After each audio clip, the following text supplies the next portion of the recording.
We're going to have to do something very dramatic at the federal level, either with cap and trade or cap and auction or carbon taxes, something to begin to pull us back away from being the #1 contributor to the biggest problem in the world. Once you have a deal on carbon, where you've capped the amount of carbon that can go up in the atmosphere, and you begin to collect money either from auction fees or from taxes, you have a big pot of money. What are you going to do with that big pot of money? We're saying at the federal level, we should invest the proceeds from carbon into cities, into technology, into transportation, and into people. We've come to the end of the road for dirty fuel based on dead dinosaurs that is, cooking the planet.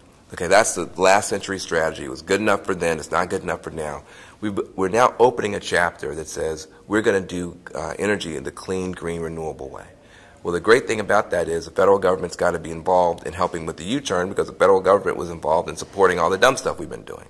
So our big hope now is that we can have a sane federal policy that is ecologically sound, but there is no way to have a sane ecological policy that is not at the same time a radically progressive social policy that says we're going to have to train millions of green-collar workers. I think some people think that if we just pass the right law, that then there'll be magical green fairies to come around with a little wand and put up all the solar panels and everything's going to be fine. No, people have to be trained to do that work. People have to be trained to do that work. That is skilled labor.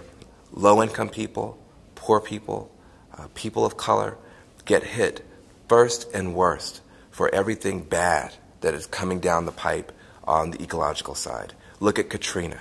Look at what happens, when ecological disaster strikes. It strikes poor people and people of color first and worst.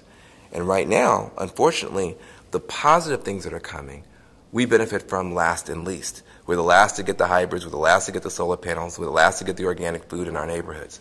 Well, we can turn that around. The new generation doesn't look at things in the same way. They don't have that old racial division in such a strong way. And they're going to want not eco-apartheid, they're going to want eco-equity. They're going to want all of us to share equally in both the burdens and the benefits of this new age.